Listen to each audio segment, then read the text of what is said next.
2 jutaan dapat tablet Windows dari Microsoft. Modelnya elegan, nggak malu-maluin, layarnya bagus, Full HD, panelnya udah IPS dan juga banyak banget plusnya. Tapi apakah sebagus itu? Let's check it out.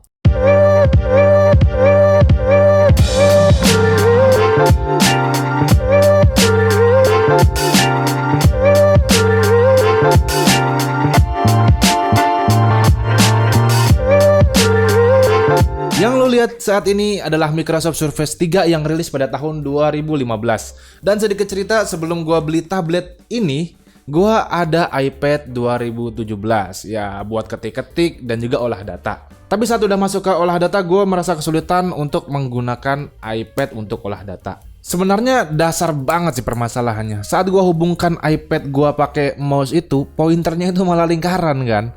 Dan juga ya fungsi klik kanan di iPad itu kan nggak ada. Dan iPad juga masih pakai Lightning, sehingga itu membuat gua itu merasa kesulitan. Dan akhirnya gua jual iPad-nya dan ganti pakai ini ya. Dengan harga 2,5 juta aja. Kalau kalian tertarik, kalian bisa cek link pembeliannya di deskripsi.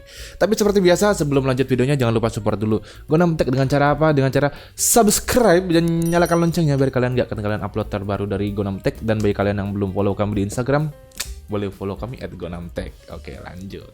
Pada dasarnya Surface 3 ini adalah 2-in-1 laptop yang biasa dioperasikan dan bisa dioperasikan tanpa menggunakan keyboard. Jadi sebelum gua meminang tablet ini, ada beberapa kandidat tablet Windows seperti dari Chuwi dan Lenovo. Cuma karena emang pertimbangan banyak, akhirnya gua ambil ini tablet karena harganya cuma 2,5 juta aja. Ya gua tahu kalau ini bukan uang yang sedikit, tapi untuk tablet Windows itu udah budget banget. Karena gua mau menyatukan aspek Windows dengan tablet di satu device dengan harga yang nggak bikin kantong jebol. Dan juga nggak jarang itu beberapa orang udah beli laptop, akhirnya dia juga mengeluarkan budget untuk beli tablet lagi. Kan mubazir ya nggak sih? Nah lanjut, secara spek ya, spesifikasinya emang bisa dibilang seadanya banget untuk tablet ini. Bahkan pada saat perilisannya juga karena emang budget ya speknya seadanya. Jadi kalau kalian emang pengen spek yang agak lebih tinggi lagi, kalian bisa lirik Surface Pro dengan spesifikasi yang jelas lebih tinggi daripada yang polos. Ya untuk prosesornya ini menggunakan Intel Atom X7 8700 4 core dengan speed 1,6 GHz, RAM-nya 4 GB dengan storage 128 GB eMMC, dan kalian bisa upgrade penyimpanannya sampai dengan 128 GB memakai micro SD. Dan GPU-nya ya standar lah, pakai Intel HD Graphics 405 ya, nggak bisa diharapkan banyak. Dan secara spek sih emang nggak ada yang bisa dibanggakan gitu kan. Tapi kalau kita lihat layarnya ini kita bisa bangga sedikit lah ya, karena resolusinya kan 1920 dikali 1280 WCVGA ya. Dengan aspek rasio 3:4 dengan layar yang lebarnya 10,8 inch. Touchscreen-nya juga responsif ya. Emang gua sih lebih prefer dengan tablet yang mini. Ya nggak mini juga sih, maksudnya ringkas gitu ya, karena ini cuma 10 inch. Tapi kalau kita lihat di sini, bezelnya masih terbilang tebal. Di sampingnya juga ada logo Windows-nya yang berfungsi sebagai tombol start. Di belakang ada penopang ala-ala produknya Microsoft Surface ya, yang bisa 3 posisi aja ya di Surface 3 ini. Lanjut ke port-portnya. Di bagian kanan ada mini DisplayPort. Gunanya kalau kalian mau nambah monitor, kalian bisa pakai ini. Tapi ya gimana gitu kan, DisplayPort-nya aja itu udah jarang orang yang make. Ini mini DisplayPort. Lalu ada USB 3.0 port ya, full. Terus di bawahnya lagi ada micro USB untuk ngecas. Di bawahnya lagi ada audio jack ya, masih dibekali dengan audio jack. Nah, kalau kita buka belakangnya ya, di sini kita bisa tambahkan micro USB sampai dengan 128 GB. Dan tipe yang gue pegang ini juga bisa kalian pasangkan SIM card, terlepas diblokir atau enggak sama Kominfo. Intinya bisa support SIM card sampai dengan 4G. Lalu di atas ada tombol power dan volume up and down. Untuk speakernya sendiri ada di kanan kiri, udah ada stereo dan suaranya menurut gue ya udah cukup bagus ya.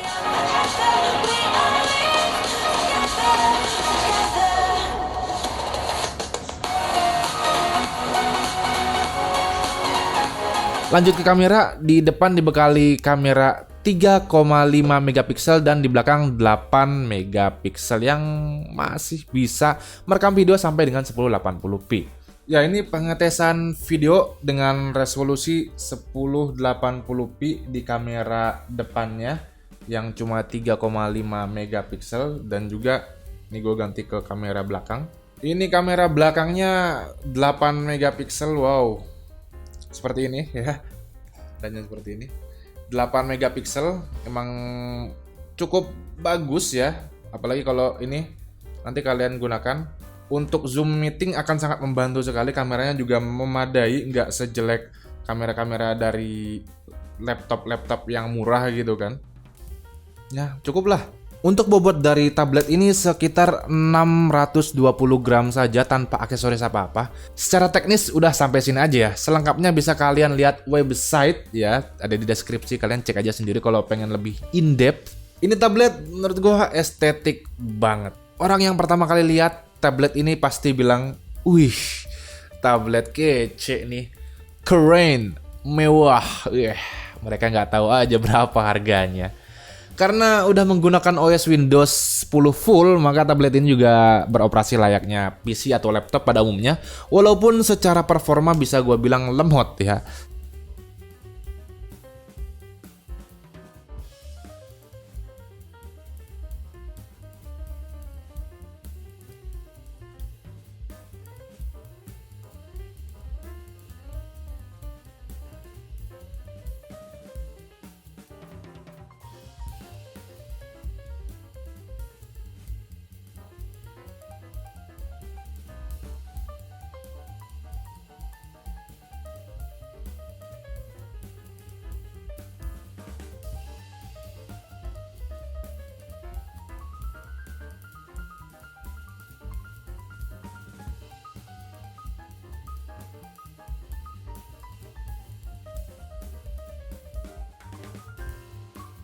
Nah, Surface 3 ini juga nggak dibekali kipas di dalamnya sehingga nggak ada part-part yang bergerak di dalamnya. Walaupun nggak ada kipas di dalamnya, tapi selama gua pakai ini tidak pernah menyentuh 80 Celcius saat full load dan game test dan benchmark juga. Di sini gue jalanin benchmark buat buktiin kalau emang tenaga si tablet ini emang bener-bener seadanya. Gue jalanin di Cinebench R15 mendapatkan skor yang terbilang kecil, di mana skor CPU-nya cuma mendapatkan 136 dan skor iGPU-nya mendapatkan 15 FPS saja. Sekarang kita lanjut ke Cinebench R20. Intel Atom X7 8700 ini mendapatkan skor di 199 saja. Walaupun kecil ya, harusnya ini tuh udah cukup untuk penggunaan kasual. Lanjut di skor Geekbench 5 di mana single core-nya mendapatkan 227 dan 836 untuk multi core-nya. Lanjut ke performa speed storage-nya di mana ini menggunakan eMMC yang sebenarnya ya nggak kebut tapi ya nggak sebegitunya lelet juga, di mana dia memiliki kecepatan read-nya sampai dengan 165 MB per second dengan write di 41 MB. Ya walaupun speed peak-nya itu nggak jauh-jauh sama HDD, tapi kalau dibandingkan dalam menghandle file-file dengan ukuran yang lebih kecil, eMMC jauh lebih unggul dibanding HDD. Apalagi emang ini nggak bergerak dan lebih awet. Untuk game test, gue coba main Genshin Impact di resolusi 720p rata kiri, sangat tidak playable ya, karena emang mendapatkan FPS-nya 15 FPS aja. Sedangkan gue coba pengetesan game kompetitif yaitu Dota 2. Di sini gue coba watch aja nonton di resolusi 768p menggunakan preset rata kiri, hanya mendapatkan 13 sampai 18 FPS saja ya. Jelas sangat tidak playable sekali. Kita udah bahas secara fisik, secara spek dan benchmark sampai game test. Sekarang kita tinggal pengalaman gua pakai ini device. Sebenarnya cerita dikit, awal unit yang dikirim itu ada cacat di mini display portnya. Ya gua komplain kan dan langsung diganti unit yang lebih bagus. Oke, ini gue belinya batangan, jadi gue cuma ada unit dan chargernya aja. Ini juga chargernya cuma sekedar ngecas aja gitu kan, nggak ada mereknya, nggak ada apa-apanya. Jadi ya begitulah, bukan asli ya intinya. Tapi juga ini bisa dicas pakai casan HP yang pakai micro USB ya, HP-HP jadul, HP-HP lama. Pengecasannya juga agak aneh gitu, dimana terjadi di semua unit Surface 3 saat gue ngecas itu kadang masuk ngisi tapi kadang enggak. padahal indikatornya masuk. Jadi setelah ada yang meneliti, emang secara software terkadang ada sedikit kebingungan ya, jadinya kadang masuk, kadang enggak yang ngecasnya. Tapi gue udah dapet jalan keluarnya ya, gue biasanya colokin, habis itu cabut lagi, habis itu colokin lagi, nah itu biasanya langsung ngisi. Secara kapasitas baterai ini ya terbilang standar lah untuk tablet ya, di 27,5 watt hour atau 7270 mAh. Tetapi walaupun besar, kalau gua bandingkan sama iPad 2017 gua yang lama, gua rasa iPad jauh lebih unggul di segi ketahanan baterainya dari unit ini, dari si Surface 3 ini. Ya emang itulah kelebihan dari ARM dibandingkan X86. Dan untuk perkiraan baterai habis itu dengan menggunakan campur ya sekitar 4-6 jaman. Nah, tablet ini gua gunakan untuk apa aja sih? Ya, untuk ngetik-ngetik gitu kan, untuk olah data, browsing segala, multimedia, belajar, baca PDF, baca kitab-kitab asoy. Untuk ngaji juga bisa gitu kan. Saat gue gunakan ini tablet untuk menggambar ya, untuk menggambar, gue jadi beli pennya juga. Rasanya Microsoft Surface 3 ini masih kurang memadai ya, dimana saat proses menggambar awal-awal itu udah sering hang. Dan itu gue pakai Photoshop baru, terus gue coba downgrade pakai CS6 yang hasilnya juga sama ya, patah-patah juga, ngehang juga, jadi nggak direkomendasikan untuk Photoshop.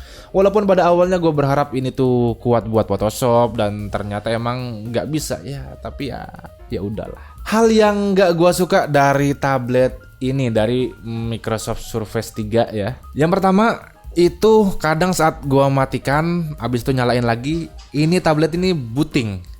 Kayak booting laptop gitu, nggak kayak tablet lain-lainnya gitu kan yang pencet langsung nyala. Ini tablet booting ya, kayak booting Windows seperti biasa. Dan juga pengecasannya yang masih pakai micro USB yang kadang-kadang connect, kadang-kadang enggak. Dan juga masalah CPU-nya yang agak lemot sih. Menurut gue itu aja. Untuk selebihnya gue seneng sama tablet ini karena udah bisa mengcover semua kebutuhan gue kecuali untuk game dan ngedit. Walaupun untuk game sebenarnya bisa aja kalau kalian itu main gamenya main game GBA gitu kan, game-game 2D kayaknya cukup kali ya. Konklusinya ya, kesimpulannya sejauh ini gua belum lihat tablet Windows di harga 2,5 juta yang lebih worth it dari ini ya, walaupun bekas gitu kan. Tapi sebagai tablet, hard to say tablet Android atau iPad masih lebih bagus, lebih better ya daripada si tablet ini. Cuma untuk multimedia aja. Ya kembali lagi ke kebutuhan gitu kan. Gua beli ini karena ini adalah tablet Windows ya, tablet dan Windows ya, dimana dia itu tablet dengan fitur full Windows, bukan cuma tablet aja. Tapi apakah direkomendasikan untuk dibeli? Ya, untuk tablet Windows dengan penggunaan kasual sangat direkomendasikan.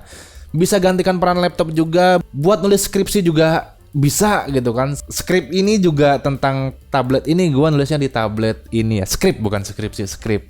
Buat kalian yang ngerjain office, olah data dan sebagainya, gua rasa ini lebih oke dibandingkan kalian beli tablet Android dan iPad. Ya, itu dia review gua, pengalaman pribadi gua menggunakan tablet 2 jutaan dari Microsoft Surface 3. Nice. Ya, kalau kalian rasa video ini bermanfaat, bolehlah kalian share video ini ke teman-teman kalian biar teman-teman kalian juga tahu kalau ada ya ternyata tablet Windows mantep, harganya cuma 2,5 jutaan gitu. Dan terima kasih sudah menonton Gunamtek sampai habis. Udah lama gue nggak bikin video, and always see you next time. Wassalam.